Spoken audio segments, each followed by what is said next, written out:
It's I know. We're feeling something. Yeah. 2000-ish. Yeah. Nick, I have to leave early for another meeting. Just put the questions out early and I'll give the answers after you leave. I already have to do that. He's on Sleeping in. vacation. No, he's not in. So, we'll go ahead and get started then. I'm sure a couple more people will roll in. This morning, we have Nick, is it Szymoniak? Szymoniak. Szymoniak. Just like it's spelled. Nick Szymoniak is a lifelong Alaskan. He earned his BA in economics and MBA from the University of Alaska Anchorage. Mr. Szymoniak has worked in a variety of energy and finance fields in Alaska with a focus on project financing and natural gas projects, including the Interior Energy Project, and is no stranger to this group. Mr. Szymoniak is currently the LNG and natural gas negotiator for AGDC. With that, Awesome, thank you. thanks for coming up. Hey guys, I've got gas to sell you. Yeah? Again. No, it's, you know, of 2018, at least the working part of 2018. The opportunity and the invitation to come up. I know Gene was here a couple weeks ago. You sent me the recording of his presentation. I didn't have a chance to watch it, so try not to remember too much of the went through, but I'm sure I'll do a little bit of a lap and maybe get a different perspective. And you know, as I go along, feel free to ask any questions as we go. So Is that not working? here we go. Okay, so first slide. I contemplated whether or not I put this image in here. It's graphic designers put this together for a collector's item thing. We handed out in Asia, and I think it's really pretty, but unfortunately it doesn't show Fairbanks in it. I know that. Yeah. The Golden Ruin. We do get sensitive. Yeah, I know you do. Showing up with something that just shows Anchorage and the Kenai Peninsula isn't good for it. Yeah, no. But it's quite beautiful. pretty. You just put the golden heart there. There we go, yeah. Sweet star. Yeah.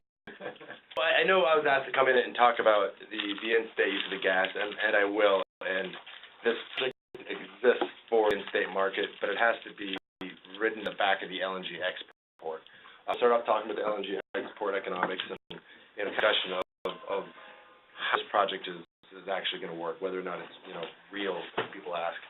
Then move into in-state, because once you understand kind of the broader global economics behind it, the in-state makes a little bit more sense. And then if we've got time, I'm not going to push it, but if we do there, we'll talk about the joint development agreement. This was the agreement we had with the three Chinese entities and signed in front of President Trump last November. So overview of the project. I'll primarily be talking about Alaska LNG. We have another project that AGDC is working on, which is ASAP. I'm more than happy to answer questions about that, but it's not been the focus of the commercial group. Our regulatory team is being full speed on that project, and we expect the permit, I think, sometime mid-year. Will be huge. But LNG is the one I'll focus on for now in this presentation. That includes the gas treatment plant on the North Slope. Bays about 12% CO2 that all has to be removed before it's sent down the pipeline. $800 million pipeline that follows the existing TAP right away for the first half, and the second half follows the railroad highway right away. So it's not like when we built TAPs that we were punching through wilderness and going through mountain ranges. We're going along the side of an existing corridor. It's almost kind of a brown pipeline. Production facility will be located in Nikiski. It'll be just, I don't even know if it's a mile south along the beach of the existing LNG plant. So again, it's going to be a large, world-class LNG plant, but it's almost a brownfield LNG plant. Nothing in this project is new. Yep. And Nick, just to go back, you said you're going to go along existing right away. Mm-hmm. What's the percentage of that? Because we know you're going through Manly, and that's Right. existing. I don't know the exact number. I think it's high 90s though of existing right away. I get you that. And and we get down the southern end, we peel off the highway and we go across to the east side of, the west side of Cook Inlet and come across. So there's a couple spots where it's not included right away, but it's not like TAPS where we've got 400 miles of wilderness. Right. Same could have right away through Denali at this point. I'm not sure the exact status that I think we have some access. We've at least mapped it out. I think we need some federal approval, but I don't have the full detail on that. Gene, when he's here, he's worked a lot more closely with the regulatory team. I've kind of been cordoned off on the commercial side, so I'll try to do my best on some of the technical questions, but it's a quick aside. It's been very interesting working under this incarnation of pipeline. In the past, there's been producer-led efforts and state efforts, and even just at the Alaska LNG when we were partnered with the producers a couple of years ago, and you kind of, we had a lot of, actual attractions we have now, but a lot more kind of public perception, a lot more state support. If you looked at the org charts for the state of Alaska on it, DNR had this big, massive org chart with people doing, trying to get gas in the North Slope. Department of Revenue had a big org chart, AG's up, and there's probably, 4 or 5 as many people working the project as there is now. And that's, and Keith Meyer, the president, he's running it much more like a private lean developer. So there's a handful of us, and we don't have these big bureaucratic decision-making structures. It's regular team does their thing. They've got to go get the permit. The commercial team does ours, and there's no, there's nothing by committee. It's pretty fun working environment. So that is an excuse for why I didn't know the answer to your question, and it's fun to say that we're lean, mean, and working on a small man group. Well, the bullet line or the HB4 line did have that Denali access. They had that out. So if they still have that from a few years ago. I think there might be some federal requirements, but. The thing is in service 2023 to 2025. First LNG probably will be in the 2024-2025 range, but that pipeline is expected to be built and we'll start putting gas in there to kind of start priming it up, and so gas is available within the state of that 2023 range. A little bit about us. I'm not going to get too much into this. AGDC, state-owned corporation.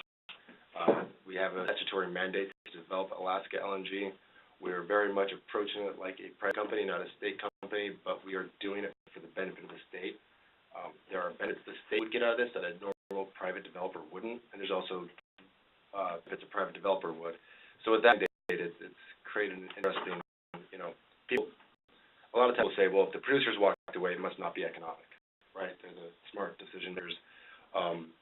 And that's not necessarily the case. First off, major oil and gas producers don't own a single gas pipeline in the U.S. They just don't do it. Gas pipelines are low margin, high, low risk infrastructure projects. And money into Exxon, you don't want to have them invest in projects that are low risk, low rate of return. You want them to do risk, high rate of return, oil, gas exploration. If you want, a steady return on your investment, you put a pipeline company. So further away from this is not a, it's not just uneconomic. They're saying it does not fit our investment or fit our investment portfolio. Our investors don't want to invest in this sort of project. So the state of Alaska and AGDC can fit that sort of investment profile and look for those types of partners. So to the actual project, one of the questions we get a lot is the $43 billion project. How the heck is the state of Alaska going to pony up $43 billion? And the answer is we're not. We don't expect them to.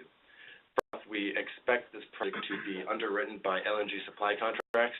So this is our effort when we're in Asia. It's been our effort in 2017, and that's been kind of marketing, meeting new people, getting people invested in the project or interested. In 2018, we'll be actually signing those contracts. So what we do is we'll take these contracts, these large utility or investment-grade utilities in Asia, will buy the LNG from us for 20 years, pay contracts, and then we can take those contracts to the bank and say, we've got these, multi-billion-dollar companies promising to pay for it, and they'll lend against that. And they won't lend against the balance sheet of the state of Alaska. It won't be the state of Alaska saying, I'm going to pledge the permanent fund if you give me this loan. It'll be recourse, which says, the thing we're pledging are these contracts. If they don't pay, you don't get to come after our assets. You take over the contracts. So that's 25% of the project. We envisioned 25% to be equity. So this is the profit earning part of it. The state of Alaska will be invited to be an equity investor, but they won't be a requirement. We're not, our business plan is not based on the state of Alaska even ponying up that $11 million. We expect to be a good investment that private investors will want to put their money in. We're going to give Alaska first opportunity. Do you want to invest in this? Do you want to figure a way to put the full $11 million? Do you want to put in $1 billion? Do you want to keep your investment as is and just kind of keep your small equity share and have it be privately funded for the rest? So Nick, Yep. you said you're talking about revenue bonds for the figures. Mm-hmm. Are traditionally fairly expensive. Interest rate We're going to they sound a little bit less risky than many revenue bonds, but they show relatively low risk revenue bonds. Right now, we're assuming a 5% interest. As it's structured correctly, we may even be able to issue tax exempt revenue bonds to how the actual, the investors come in and how we structure it. Yep.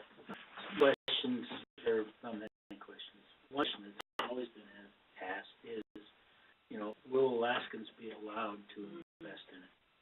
No, that's actually a very exciting thing, and I'm pushing on that very hard. I'll get to the slide here in a little bit, but I'm going to skip to it right now because that is something I'd like to talk about. I don't mind skipping around slides because they have the ability to go back and forth. So this is the equity financing options, and I didn't put this up in the capital structure. I put it down kind of in the benefits of Alaska section. But so what we're proposing is creating almost a project co, which would be a separate company separate entity that will develop Alaska LNG. And it'll have the assets of Alaska LNG, and the state of Alaska will be an investor in it. It already is. The state of Alaska has already put enough resources into it that they'll have some share of it. Whether they want to continue their share or not is up to them.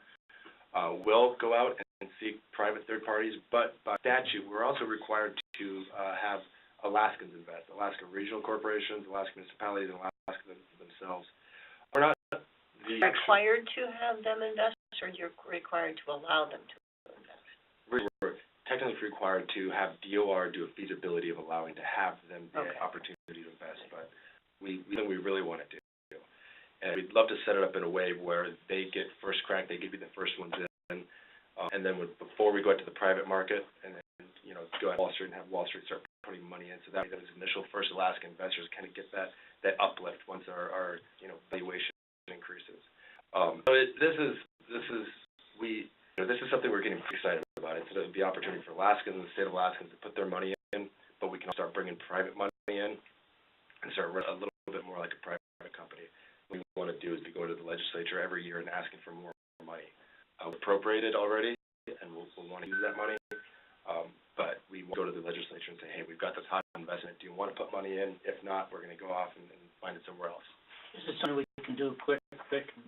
Yeah, I was thinking, your PFD. Yeah, so that's something we'll look at is be able to do a pick, click, give thing. And Great. Yes, and then that would be kind of the initial investment, kind of the first wave of Alaskans getting in, and at that point, it'll just be like a private company, this project go.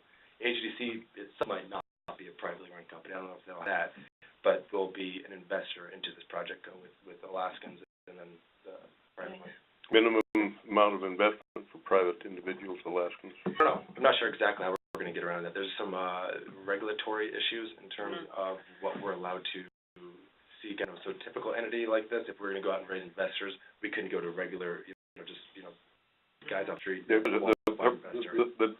If I may, the permanent fund dividend being so voluminous, you run into administrative problems on that. Yeah, there might be, and we haven't gotten that much of the details, and that'll probably be something that's kind of a function of regular issues with raising money. It's hard to go out. There's a lot of consumer protection, investor protection rules, so you can't just go out and get money off random people. So we are on that. We've got to work on the administrative stuff, and also if there's any kind of financial advisor type, they say you need to like this or structure like that. Sure, you don't know yet. Don't know yet, sir. No. Yes, it's an exciting thing we're working on. I think it's exciting that Alaskans want to invest. Yeah, and it's Credibility. Yeah, it's been great as I go out there. I have lots of Alaskans asking, when can I start investing? Nice. I can't wait till this presentation. You guys invite me up, and this is an update on the project. It's an investment pitch, and hopefully coming this year. So the Senate Bill 138, that's already passed? Yep, that was passed in 2014, I believe, 2013. And that laid out the regular, or the statutory framework for us to produce or advance the project with the three producers. The statute was way that it allows us to advance it on our own, even though it's a little clunky for that.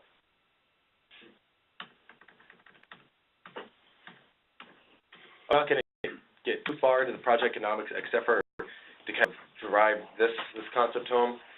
Everything we do at AGDC, at least on the commercial side, is balancing these three objectives. If we're trying to solve a problem that's not solving one of these three things, we kind of move away from it because that doesn't help us get to FID or final investment decision. The first is the resource owner. That's the three producers, but primarily the state of Alaska that owns the resource. We that delivers a acceptable netback, and what that acceptable netback is the price of natural gas purchased on the North Slope. The next we need to balance is the financing. As far as $43 billion and another $1 billion and $1.5 billion a year in operating costs and PILT a year, we need goals and we need revenue that is sufficient and guaranteed sufficiently to attract that financing. Third is we need customers. We need to be able to sell this product. We need customers in Asia that want to buy it. We don't get to go out and set the price. We don't get to hire, the extra good salesman or tell them that Alaska is great and they need to pay $1 more for gas. The price in Asia is the price of gas in Asia, and we need to be able to hit that. So when we help, we need to be able to get to a price low enough with generating enough revenue through the project to pay our debt, and then have a result well-headed prices acceptable to the state. So everything is balancing these three tensions. This one is the LNG Market Price. There's a lot of kind of letters here, or it's a little bit busy, but the story is right now the price that we need to hit, and it's put all over the place and discussed, is about $8 delivered to Asia. And incremental competition, and not our only competition, probably the incremental, is Gulf Coast projects. And it's pretty well known that it costs about $5 to take a molecule of natural gas in the Gulf Coast, run it through an LNG plant, ship it through the Panama Canal, and get it to Asia. That's about $3 LNG plant at $2 for the shipping. Henry Hub prices are about $3 right now and are forecast to be $3 for a while. That's $8. But isn't Indonesia and Australia getting it there at 6? But there's only so many other projects. It's kind of like the good comparison is crude oil, right? So it is not priced off the lowest competitor. Say Saudi Arabia can produce it for $3 a barrel, $8 a barrel, whatever it is. Oil is not priced at $8 or $8. It doesn't compete with that. It's priced off the incremental scale that's coming in at 60. So the LNG projects, we think we are competitive with Indonesia, and especially a lot of those Australian projects that have cost overruns. But projects are a lot more tightly held. Their prices are a lot more tightly held because they're vertically integrated. To get good price points from them. You can never figure out what their contracts is, but you don't really know what the cost is to get there. You don't know what their margins are. The coast projects are a lot more transparent. We know what the price of gas is. It's traded, it's reported, in newspapers every day, and we know what the tolls and the shipping costs are. And there's the demand for LNG in the next coming decade is going to be huge. And there's not going to be one project coming on. There's not going to be two. There's going to be, a whole number of projects coming on. There's going to be some from Asia, some from Africa, but there's going to be a whole number of them coming from the Gulf Coast, and we see the Gulf Coast as the ones we need to knock off one or two of those. And we're very competitive with them when it comes to shipping. So, the Gulf Coast, it's not the only project we're competing with, but it's the increment, so that $8 is a good, clear line in the sand that we need to be able to beat. I'm curious, the Russians are pushing a Right. big deal, and what are they proposing for ice? The last deal that I looked at was actually a pipeline deal from Russia to China, and people have looked at that as our competition. Everything I read is it's by the time it gets to, if the gas can even get to the east coast of China, it'll be about the same price as about that $8. That it's also being heavily subsidized by the Russian government. And again, China's demand for natural gas. We have another presentation with just slides and slides on what the gas in China is going to be. It's not going to be solved by just one project.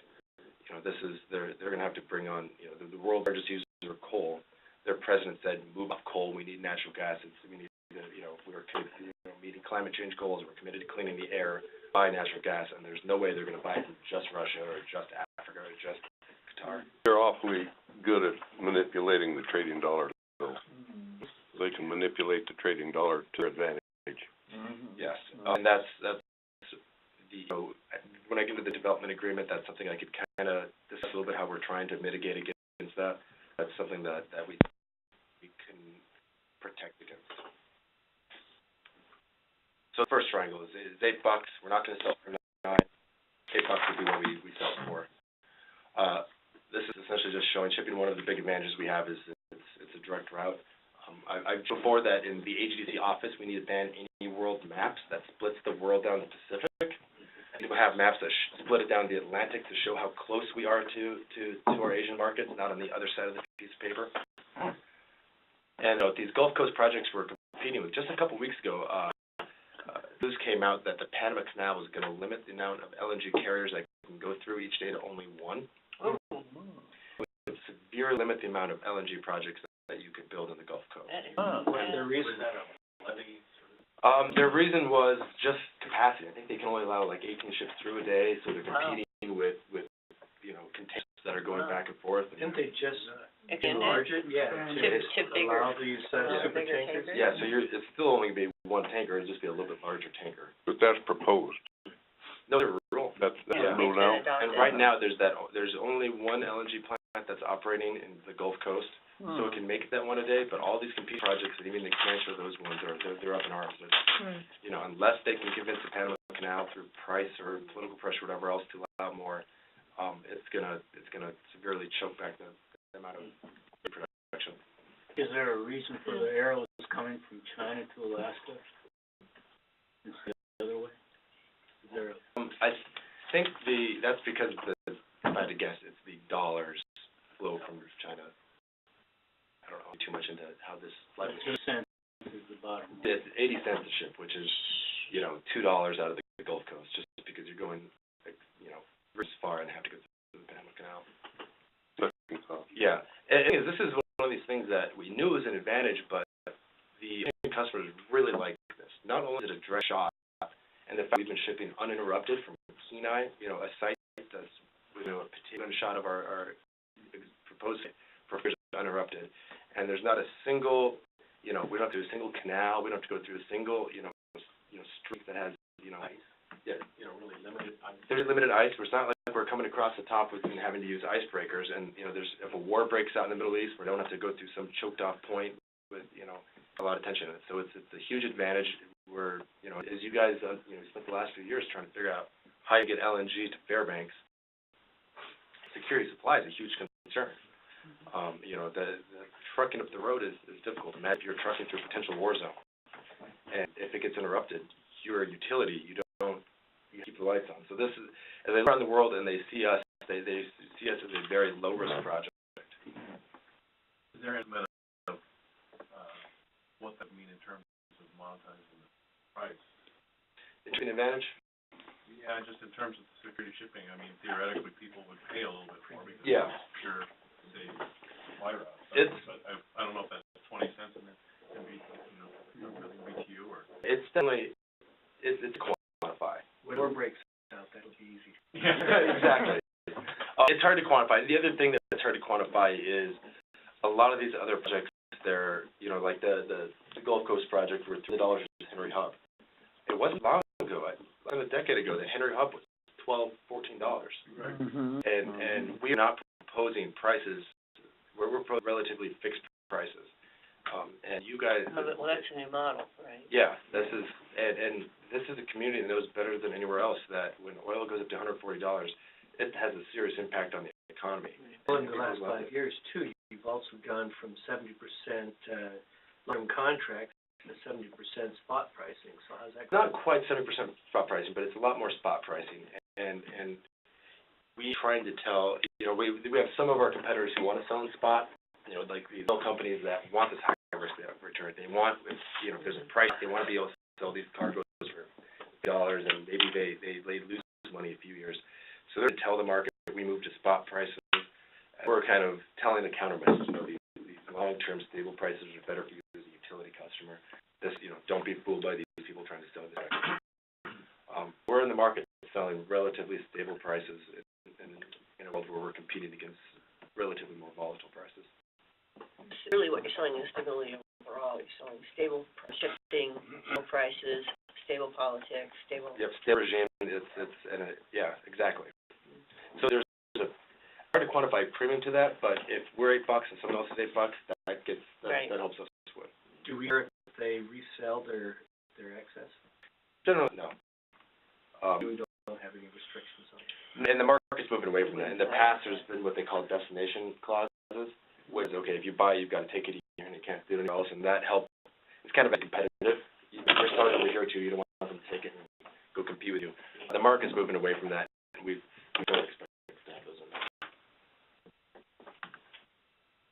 The next part, so what actually costs to take a molecule out of the ground on the North Slope, take a pipeline, liquefy it, and take it to Asia. So what's the cost of molecule from north to Asia?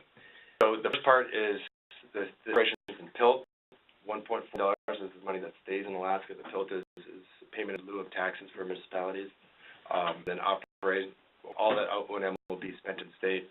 And the big chunk is paying down that capital cost, about $3.60 for paying off the debt, $1.15 in equity, so kind of round numbers. So we're seeing it takes $6.20 to take that molecule from the North Slope and have it be liquefied and ready to put in a ship to go to Asia. And then it's another 80-cent shipping. Yeah. So our communities like Manly, Minto, Nenana that aren't in a borough right now, if you're not on tribal lands, they're not in the borough either then. If you're just giving a PILT to those landowners that you trespass. You know, I've looked at an old incarnation with the producer when it truly was a payment of tax because it was produced, they would have had to pay $20 million tax. I don't remember how it was distributed. I knew the state of Alaska in unincorporated areas was getting a PILT. I don't know if they were going to redistribute it to those unincorporated areas or not. But it was last analysis I did see was split between, it didn't have, the unincorporated areas receiving the direct PILT. We do expect to pay a PILT, and we probably will enter back into those discussions with the communities here pretty soon. That would help support from. Yeah, and Still a pretty raw budget. yeah, in terms of our triaging or kind of prioritizing what we're doing, we want to make sure we've got a pipeline that's up and going before we start talking about how we're going to divvy up the benefits of it. But we're equivocal in saying we will pay it. I have a question about infrastructure. What about key-related infrastructure, transportation corridors, bridges, ports? So for the construction of the project, Yeah. I can't speak directly to that, but I believe in our FERC license, which we've put in, it's fully detailed through there, and I'm not the expert in Both time and cost, in terms of what it takes to bridge and what it takes to get a port to transport steel and, get your steel across, roads and all that. and as one of the neat things about this project, that I'm going to turn a little bit, is that with the producer shared in the cost of a $600 million design and planning of this project. So I'm not on that side. So I can't speak to it, but I know that I flipped through the pages enough. We've got stacks and stacks of these things that not only to design but also how it's going to impact the community. And this project has $7 worth of work behind it. Everyone's thought out, and it's pretty close to what. Right, but it's in time frame. That would be my concern. Is what does it take to transport the steel, or that kind of stuff. Right? We'll just call it. The time frame will be compressed. We are proposing to do this on a quicker time frame than maybe the producers did, but again, working as a scrappy, lean developer and not a large multinational oil company that's much more slow. Yeah. What kind of an open season we have in the event that other producers or gas fields are developed? So open season is I'm a little bit technical on the regulatory stuff or the commercial stuff. So under previous incarnations, there's called a it's kind of a rate regulated pipeline, and under that sort of carrier, that or the pipeline, you had to have these open seasons, especially anyone who wants to ship, and if you want to come in later, you can make it efficient and say, we want to get access to the gas and either force you to put in more compressor, we can do more. We are what they call a contract carrier. No legal requirement to do open seasons or do open access. Essentially, anyone that wants to use the pipeline, it's a one-on-one transaction. We negotiate. The price is what we negotiate. Either you're in or you're not. We don't have any obligation to put other people's gas in. That said, this summer we did what we called a capacity solicitation, which was, I think some of the news called it like an open season light, where we directly solicited the producers, the three ones in Hillcorp. And okay, this is the price. It's going to cost X dollars per MCF to take your molecules from the top to the bottom. Tell us how much you want to reserve for 20 years. And when we also announced it to the entire world, and said if the entire world is interested in shipping on the pipeline, now's the time. A non-conforming response from producer and one confirming response, and nothing from the outside world. In terms of initial capacity, we had that open season, and the result is that AGDC itself took the capacity, so we'll ship ourselves, buy the gas, and transport it. But I think what you're specifically asking about is what if a new field comes online? If that's the case, kind of two things. One is the system will be built in phases. So there's 3 what they call trains of gas treatment plant on the North Slope and 3 LNG trains. We can all work 2. So it's a slightly small project. And then as new gas comes on, or if the project economics bear out, we can build that 3rd train. Otherwise, if this project is fully, for some period of time, I will take that back. It depends on what gas supply agreements are to buy the gas in the North Slope. There may be the opportunity to dial back gas from Prudhoe or Point Thompson and pick up gas that's developed along the way. Kind of a long, rambling answer, but I hope I got to asking. Well, I understand perfectly, but it doesn't guarantee anything, really. Nope. This is as a non-regulated open carrier pipeline, and it doesn't guarantee access for anyone in. You have off-takes throughout Alaska, but what about Middle Earth? Do you have an on-ramp? Not designed, no. And we, so we got no legal obligation to take Middle Earth gas. If gas comes on, they could try to pursue us and say you need to, to be regulated, no longer, there might be a fight there. But I will say that this project is being developed by AGDC, it's a state-owned corporation. Even if we bring private money, one of the advantages of us being a state-owned corporation is we are directed to act in the best interest of the state, and in the best interest of the state to allow developments like that to happen. So I fully expect that we would do anything commercially reasonable to buy and transport it in order to facilitate the development of it. Well, and hopefully, to split a hair, maximum benefit to the people. So if the people have a project in Middle Earth, whether it's Doyon or whomever, will to access that. Yeah. Again, we don't have any legal guarantees, but the state is a much better owner of that pipeline in terms of working with Middle Earth gas getting in than if it was, entirely private held by a Canada or Mid-America or something like that. Middle Earth being the interior. Yeah. Right. Yeah. So from Nenana to Fort or to Stevensville or to Sexton. And we have these conversations, not specifically with this one, but in terms of the purchase of gas on the North Slope from the producers out of Prudhoe Bay. There's things that we discuss and put in our contracts that aren't just strictly for AGD or the pipeline's bottom line. It's okay. Let's make sure that the state of Alaska is protected to, so there's other opportunities for economic development for the state. Not to the detriment of the project, but it's something that we're aware of and think about.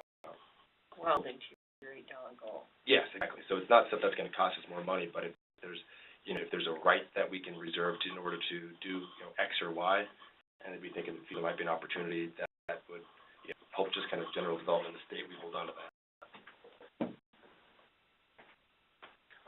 You mentioned, are there 2 or 3 identified offtakes already that are already? There's offtakes is a word that I inherited when I showed up, and it's engineering. If you're approaching this from an engineer and technical, we're going to build this, we're going to put in offtakes. We can put as many offtakes as we want. It's not that expensive. And I think we are required to have at least 5. Our president of the company is very clear in saying we're going to have much more than that. We're going to put in any offtake we can. And there's more commercial agreements. Any place that we can sell gas along the way, heck, we're going to want to sell that gas. It's, good state, and it's good for our revenue.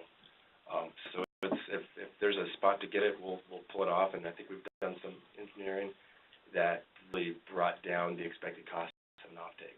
So it's got a pretty low threshold. If the community wants to step up and commit for 20 years to buy gas, in a take a tough situation, they'll get gas.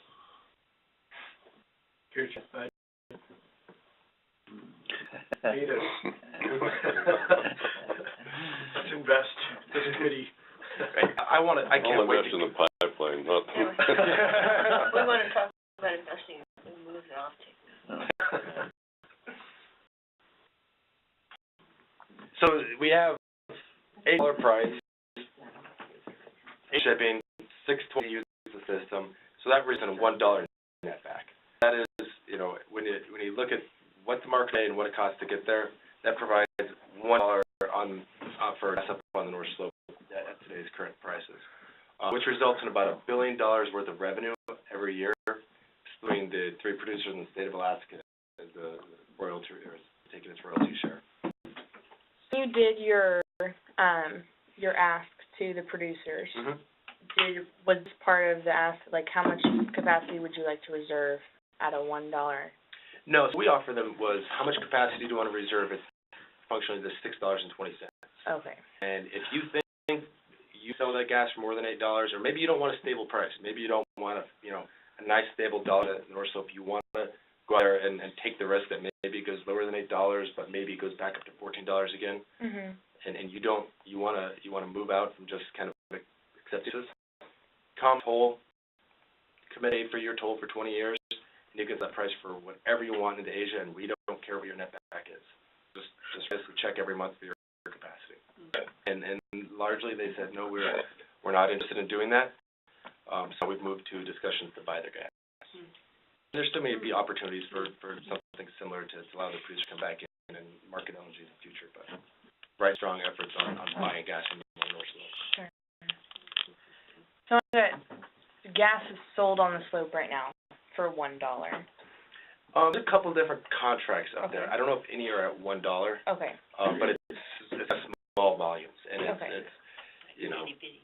yeah, it's itty bitty, and it's a useful marker in some ways, but not so, because almost the administrative tasks on these contracts is pretty difficult. Okay. Old Valley's is over $2, but it hasn't even been used, Yeah. so it's a difference. Yeah. And again, this gas is already developed. I mean, they're producing 8 to 9 BCF gas a day out of Prudhoe, putting it back in the ground. Every molecule of gas in our slope is produced average 2.5 times. Which at some point when we go to Asia, shale gas, where there's this risk that you got to keep drilling every single year more gas, or there's no risk that we build a pipeline for gas and it's a dry hole. The gas is strained, and it costs money to not sell it. It costs money to put it back in the ground every day. Okay, balancing the three drivers. This just sums it up again. A customer. So this is beaten to our heads, the commercial team, every day. Not trying to solve one of these three tensions. You're focusing on the wrong thing.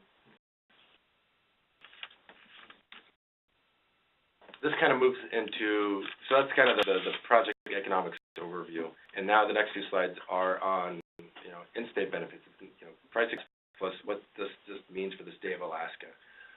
And it's kind of, another one of our selling points is, people ask us, you're building this pipeline. We see all these other stores in lower 48 with people protesting pipelines, and one wants pipelines, and we say, no. Everywhere else in the world is an LNG project that needs a pipeline. This is a pipeline that needs an LNG project. Alaska wants this pipeline. We're building the LNG project in order to get to the pipeline. We know that what drives us and the reason why we exist is low energy to Alaskans, jobs for Alaskans, and then the revenue to Alaskans. So almost in that order. We need to, in order to pay off the investment, we know we're going to put people to work, but getting this low-cost energy to Alaskans is the driver. It's why we were created. It's what Canada is the political way to appropriate our initial money. So this slide is kind of the flow benefits. So it's a little, it's not how I would have decided, but it's how the boss designed it, so I'm not going to say whoever's being recorded on me. It's a great slide.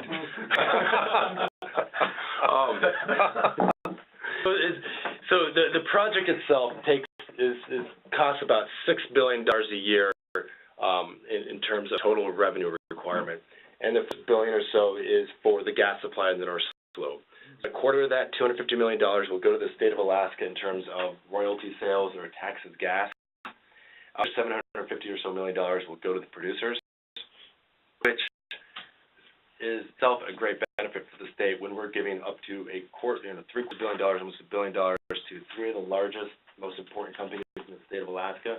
These are companies that, when they invest in Alaska, when they do new projects, when they hire, that drives the entire economy of Alaska. Not only do we get $250 million a year for the state of Alaska, we're putting $750 million into the most important employers in the state. Are you going to trust us to keep that? And that only taking the quarter.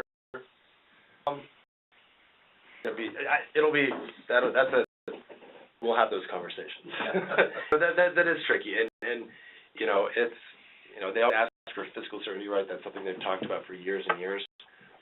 I will, when the project was based on them ponying up billions and billions of dollars to pay for pipeline, and they were really going out there and exposing themselves with a major investment, fiscal certainty had a different meaning than when we're asking them to make significant capital investments. We're asking them to turn their gas spigot this direction and make $1 billion a year. So the risks they're taking on is different than it's been in past projects. So the conversation of fiscal certainty is still there, but it's a little bit different. I can't be stressed enough that fact, that the conversation is really different when we're talking about different ones who are going to have to, we're literally asking you to turn the gas on. Exactly. Yeah, it's a, you're not having to make, you have to make some investments, and you know, they only get the gas once, but it's a very different calculation for them. The next line up, so that's the first billion out of the $6 billion. The next one is roughly $450 to $500 million a year. Again, that is money that's going to go directly to the local communities for in payment, plus just, you know, everyone. I don't have to tell Fairbanks about the value of taxing pipelines, do I? And so that's the next half billion. The next billion is operations. Again, this is $1 billion of economic activity that's going to stay in the state for the entire life of the pipeline. And then we expect about a little over $1 billion a year in equity return. Again, this could be money that's paid to Alaska investors or the state of Alaska that chooses to invest. And a big chunk of it that, you know, a couple $billion a year in debt services. Probably the state that'll go to out-of-state, you know, lenders, but, you know, the way to put it is, it goes out of state, but that's paying off the major construction boom that we had a handful of years ago. Which, speaking of the construction boom, we expect at peak construction there'll be 12,000 direct jobs created. Plus, I think there'd probably be another close to $10,000 or $12,000 of indirect and induced jobs. And once the pipeline is in operation, it'll be another 1,000 direct jobs, permanent direct jobs operating the pipeline. And you're encouraging them to make those local hire and local. We are, and that's another thing. You know, it's I'm not sure exactly what rules have on local hire, but we're a state-owned entity, and we know that it's low-cost energy, job and then revenue, and we're not going to tear our eyes off either one of those. But I don't imagine that we're going to be able to hire 12,000 people, you know, so we'll drain the local labor pool for sure. I don't think there's going to be any Alaskan looking for a job during the construction of the pipeline going to not have one. In a previous slide you had, what was it, return on investment? Yep. 0 to 100%. Is that correct? Gene mentioned that this would be treated as a utility. Doesn't that imply that there will be a fixed percentage that investor will get as a prop rather than 0 to 100%? You'll get something in the neighborhood of 12 to 15%. You have two things on that. The 0 to 100% is the share. So it could be, well, it'll never be 0 because it's already put some in. the state may not be an investor, or to pay the entire $11 billion. So that 100% is not the rate of return, it's the percent of the ownership of the state. Okay. Then on top of that, yeah, we do expect it to look a lot like utility with that 8 to 12% Equity return. return. Yeah.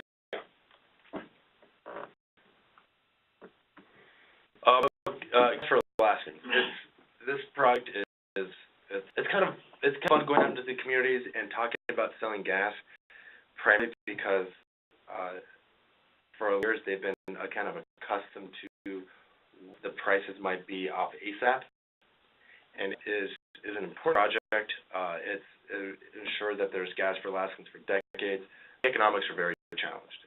It's not we can provide gas that might be economically viable. It might have, because when IP comes in, it's $15 gas or $12 gas to the city gate. So if there were, I think the kind of ASAP was getting near $10, so that's kind of economically challenged, and Anchorage is around $10, and that's really hard to compete with cooking the gas or LNG imports at that price. A new project, because we're going to get gas all the way to Asia, liquefied for $8. Get to Alaskans without having to liquefy it is going to be significantly cheaper. And in how it's structured, we're not in public to discuss what we're going to offer, because those will be commercial discussions. But we have said in public that it'll be, expect to be south of $6 and north of $5. So that for Fairbanks, that would be coming off the pipeline. So Just the tariff on the pipeline. Plus gas. I think that's the all-in price to where the spur will be. The spur add, it depends on what, hopefully with the Energy Project, the demand in Fairbanks goes up quite a bit. So that spur will have a lot of volume to spread it over, so maybe that spur will be less than $1. So now we're into Fairbanks, that 6 to 7 range, and he's aiming for 11 to 12, and then it's, you add in the infrastructure in town, it gets to that 15. If this thing gets built, it'll, I'm sure, when I sit with Jomo and Corey, we'll argue whether it's 6 or 7, and and they'll say, God dang it, Nick, we deserve $6 in Fairbanks and 7 is not acceptable. Once that's all settled out, the community of Fairbanks is going to have, generations of gas at $6, $7 living in the community. And that's huge. We know that's what's driving this. It's going to be to make a couple $100 million off a year of revenue. It's going to be great to put people to work. There's not going to be a single industry in the state that's not impacted. But we know that we are building this because the state of Alaska is low-cost energy for generations. You're saying that while we're looking at that sign behind. Yeah. It's I know, and that's the thing that gets me is, I've been here and I put it, I'm working at AGDC now. I knew he worked on the project 4 years ago. He's another kind of commercial guy, works for oil companies, and I think, your turn to carry the backpack. Earlier, so I started surveying it, people who worked on this project, almost everyone I talked to at some point in their lives have been involved in this project. They kind of roll their eyes why this time? This is the first time we've ever gone out and tried to sell this thing. We studied the crap out of it for 40 years. We never went over and sold it. We did $1 million worth of engineering, and we had half the people in the state say, producers left, let's just shut it down. It's like, why don't we just take the $600 million of engineering and hard data we've done? We've got the proved gas reserves. Let's just fly and see if anyone wants to pay for this. And we did. We spent all last year all over Asia telling them about the project. We've done it. We've got this who wants it. The gas is there. We can get to you for this price if you want it. And we yes over and over and over again. And people kind of rolled the eyes at the LOIs and MOUs, but we started this. We took over the project in January. We had to take a couple months to actually come up with what's the business case. What do we got here? We spent the last few years studying and coming up with a $43 price. We all know, but how do we turn that into a commercial offer in terms of gas? It took a few months to do that, and really until last summer we started offering people gas, and have. I think we're up 7, 8, maybe 9 LOIs of major companies that do major business, that don't sign these things lightly. How much capacity does that represent? It's the big one with China, almost 3/4 the capacity. and the ones are probably a little bit smaller. We've got enough where the president of the company told the board, we're done marketing. We're not going to sign any more LOIs. If we're in negotiations with someone, we'll sign it. If someone shows up and say, yeah, you talked to us a while ago, we want to sign it. But we're not going to go knock on doors anymore and give us the PowerPoint and say, hey, this is who we are. We have enough of those. We're going to show and say, here's the agreement. Let's start negotiating the contract. And it's remarkable. It's remarkable how much the market was interested in us. And we've got a lot of work to do to turn LOIs into contracts. And no, we're not going to build this on LOIs. It was a pretty cool year of large Asian market. The biggest LNG buyers in the world thought they want to sign up with us, and they want to move to that next stage. And let's hope we get it. But again, the purpose is Alaskans, and they're kind of the ones that are going to bankroll this thing. And the question we have is, and this was a really silly rumor that came out especially after we signed the deal with China, was, well, we decided to give all the gas to China, but guess there's no more left for Alaskans, right? First off, we would never do that. We're a state-owned corporation, and we know why we exist. And the thing that's important to know is we have a pipeline bigger than the LNG plant. It has about 500 million cubic feet more of capacity than the LNG plant does. There's no way we could sell it all to Asia because there's excess room. So demand right now, we've got annual 60 trillion BTU. That's 150, 200 million cubic feet of demand. We've got 500 million cubic feet of spare capacity in the pipe. So we'll be able to serve it in state. What that, especially Fairbanks, is going to be very sensitive to is, and we experienced this in the Terra Energy project, is that we are usually selling pipeline capacity, not gas. And Fairbanks needs a lot more gas in winter than summer. That $6 price is, like you saw, $1 of gas. Most of that is for that pipeline capacity, and your utility, it's going to be for Corey because he's running flatter, but Dan and Joe are going to have to figure out how we balance that summer to winter swing, because if you're going to pay for that pipe, on that cold day when it gets to be -40, that takes this much pipe, and you need to pay for that pipe all year long, even in the summer when your demand's down here. That depends on storage. And I think that storage field you guys are starting to build right here is going to be critical. That's important. Right. It might not be, it's going to be relatively small, so it's not going to be able to rebalance it out so you can buy all the way through. But needle peak's a big thing. On those cold days, it goes to -40. It might only be 4 times a year, where you take up that last 10, 15, 20% of the pipeline, but you'd have to pay for the rest of the year. That storage capacity takes that away. And there may even be, who knows, but, trucking still continue, let the pipelines go, and it might just be in the winter. But it'll be for utilities to figure out. And, Well, one thing, if the price of gas is low enough, it's going to attract other industries. And, of course, International Tower Hill, that's one thing that's been holding back their operation is economics. And if they can get energy at a low enough price, the project may be a go. And there's other uses of gas that could be stimulate other industries in the Fairbanks area. So, sure, in the winter, it's, but during the summer months, if they have other industries tying into it, using it, it will make it more, the operation more feasible. That's a great point. And I will take the opportunity to point out that the benefit is not just, the fact that we get National Tower Hills to balance or swing out, it's that we have new mines.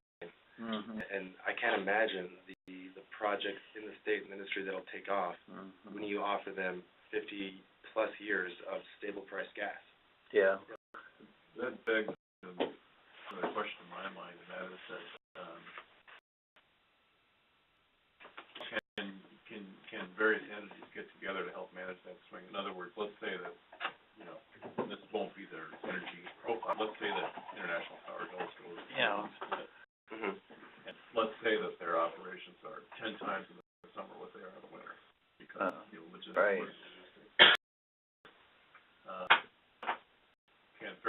Would Fairbanks and Tower Hill be able to make a combined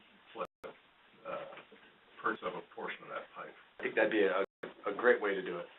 And, you know, it's, you know, on the pipeline side of things now, you know, whatever they pose, we'll price it out and get it to them. And I've got full faith that you've got the ability and the, you know, personnel up here working for your utility to come to, you know, those type of clever deals. And they can pay to truck LNG from Cook Inlet in a way that helps the community. They can solve that problem. Yeah, the other thing that's encouraging, Knox has been able to pick up some additional property which will allow it to continue operation for a longer period of time. Of course, Sarah was looking for other sources. Pogo, really there's not much news come out yet, but are going to have actual reserves which will allow it to continue for a lot longer time. So, you know, there's some good things, and price of energy has been one of the biggest drawbacks, and it's hard to tell what's going to happen with the price of gold with the world situation, but there's indications that gold may be going up higher. So it would further encourage exploration and development. Yep. Get to this, 180 number, is that just based on metrics or? The 180 in state? That's the annual number. That's the 500 million cubic feet a day times 365. So that's, you know, this was drawn there. The pipe is this big and the LNG plant's this big, and we've got 180 BTU a year of capacity left. So it's how the engineers designed it. And the number can be increased as well, but you can do some little looping on the gas treatment plant and put in some more compression, so you could even get a larger number. So what we get asked about a lot is this $1,000 savings per household per year. And to that, what does that mean? It's a nice round number, and I think it's reasonable and defendable in a couple different ways. First, I think it's easy. It's a slam dunk. You could probably be saving that a month. I mean, if it goes back up to $140 a barrel, you're paying, you know, $4 something a gallon for heating fuel. Between that and your electric savings, if you know, a couple of his power plants over natural gas, I can, you know, December it'll be $1,000 a month. It's dependent on what the price of cooking with gas will be. And then to keep in mind is that we love mines, we love to serve industry, but really the only industrial load in Alaska gas right now is the Tesoro and the refinery. So when all these gas sales, they're not just going to go to residential places or homes, they're going to go to commercial as well. So the dollar number, you know, captures the savings for the commercial customers as well. All the Fred Meyers, all the stores, everything else will have these lower cost energy as well. $1 savings per household per year is you know, including our grocery. Yeah. So, you know, I jokingly, it's like saying there's 2.7 moose per household in Alaska. Doesn't mean there's 2.7 moose in every house. It just means there's, you know, $1,000 saving for every household. And I think that's conservative. Even at Cook Inlet, you know, who knows what's going to happen to the price of gas, but it'll be significant opportunities for savings. Is that based on 140 per barrel? No, it's actually more conservative. It's based on the in Cook Inlet, so it's an age number. So it's saving a couple dollars per million BTU divided by the entire amount of gas we'd be selling to existing customers. So in Fairbanks, if it's a $100 barrel, that's going to be $5-6 a year at least.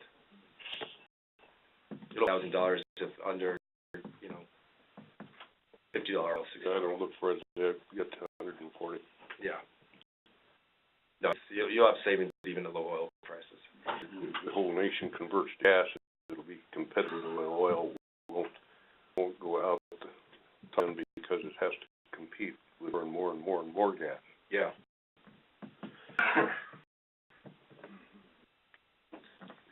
kind of the last bullet here, ongoing commercial discussions to sell gas to Alaska utilities. Those are ramping up right now. I haven't, I've had discussions with Fairbanks that we haven't actually started sitting down and negotiating. But we'll treat this very much like a business-to-business deal. We are signing contracts with Asian LNG buyers. We're going to sit down and sign contracts with Alaska utilities. We're not going to treat this, like a public good and, just build the system and then whenever you guys want gas, just turn it on and you buy it. It's going to be, utilities are going to have to act like these big LNG buyers, sit down, make 20-year commitments, and be treated like anyone else. That said, we'll make sure that the contract is as much in their favor as possible because that's our ultimate customer. And how we're doing on time? I'm out of time. So I talked about the investment opportunity a little bit. I don't have to get too much in this unless you guys have more questions. Really, what we expect this project to be is an economically viable, profit-making entity, and we think that if we were to spin this off and turn it into a private company, we'd be able to attract investment and get the job done. The state of Alaska owns us. They've put in money. They've been a good, angel investor so far, and we're going to give them the opportunity to be the primary investor going forward, but it'll be up to them. And one of the things is, expecting, this shows a 20-year debt on this. After that debt's paid off, we've got 100 years of gas in Northsville. This pipe will be running for a long, long time. The debt's paid off. This thing gets very profitable. And who's ever the investor in this, after 20 years, it's going to be a very rich project. How long is the pipe estimated to last? Years. Really? Well, in 30 years, do the IES on. What's that? Every 30 years, you have to do an IES on it. Mechanically, it'll last.